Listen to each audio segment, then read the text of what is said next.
साथियों, मैं बात जहां खत्म हुई कि नौजवान इस पूरे आंदोलन का हिस्सा कैसे होगा, तो मैं इनकलाबी नौजवान सभा अरवाइये की तरफ से पूरे देश में, अभी कल ही हम लोगों की मीटिंग खत्म हुई और ये तय हुआ कि हम लोग पूरे देश में इस पूरे हड़ताल के साथ मजबूती से शामिल होंगे।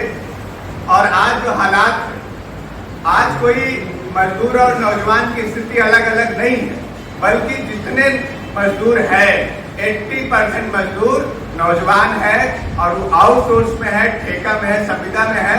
और आज तो सरकार ने एक नया आयोग ही आउटसोर्स सेवा निगम बना दिया और आउटसोर्स सेवा निगम बनाने के बाद अब कोई नौकरी सरकारी और परमानेंट नहीं बचेगी। पुरानी पेंशन तो छोड़ दीजिए, अब कोई रोजगार की सुरक्षा ही नहीं होने जा रही और यह हाल प्रोफेसर तक के ऊपर तलवार लगती है।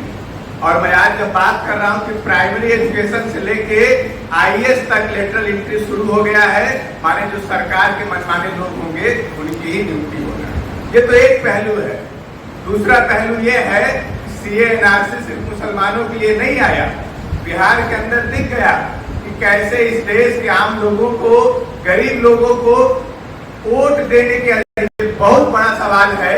जिस तरह से लेबर ला लाके, 4 श्रमिक बोर्ड लाके मजदूरों का हक छीन लिया है, अब उनको अपाहिज बना दिया है। 3 कृषि कानून ला के किसानों को अपाहिज बना दिया है। महिलाओं की आज जो हालत है इस आरएसएस के राज में, जो उनको गुलाम ही समझता रहा है, उनकी हालत वही है। और नौजवानों को उस दुनिया में ला दिया और किसी को मजदूर संगठन बनाने का राइट और वोट देने का राइट, किसानों के न्यूनतम हक अधिकार का राइट और नौजवानों को काम का अधिकार।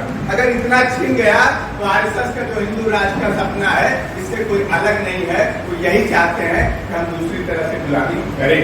और आज ये जो हड़ताल हो रही है, कि हमारे पास मौका है। ये सिर्फ मजदूरों की हड़ताल नहीं है, सिर्फ किसान संगठनों की हड़ताल नहीं है, बल्कि मैं छात्रों नौजवानों की तरफ से कह रहा हूँ कि उनकी भी हड़ताल है।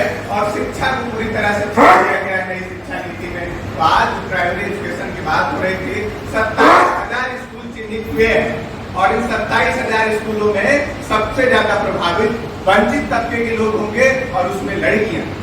तो आज जो खतरनाक मंजर हमारे सामने है, ये जो भाजपा और आरएसएस की जो पूरी राजनीति है, जिस तरह से इस देश के अंदर फांसीवाद लाया जा रहा है, उसकी जो पूरा चौतरफा घेरबंदी है, उसके खिलाफ ये जो पुरजोर आवाज है, ये सिर्फ 9 जुलाई एक शुरुआत भर हम मानते हैं। हर साल होता है, लेकिन 9 जुलाई एक नई इबादत लिखेगा और इस पूरे आंदोलन को एक ऊंचाई पे ले जाएगा। और आने वाले दिनों में ये सिर्फ हम उससे मांग रहे हैं, भाजपा और आरएसएस की सरकार से मांग रहे हैं कि हमको कुछ दे दे, ये देने वाली नहीं है। इस राज को उलट देना होगा, उसके अलावा कोई रास्ता नहीं। और इसके लिए हमको आज से लग जाना होगा और यही वो ताकत है जो एक संगठित आवाज बन के आगे बढ़ेगी और इनको एक एक ओर से नेस्तनाबूद करना होगा। भाजपा को तो हम एक एक व्यक्ति के दिमाग से बाहर करेंगे, उसके बिना हमारा जीना मुश्किल है। तो हमें अपनी भी लड़ाई का फलक बढ़ाना है और इस लड़ाई को मजबूत करना है। बहुत बहुत शुक्रिया, आप हमको मौका दिए। जय हिंद, लाल सलाम, इनकलाब जिंदाबाद।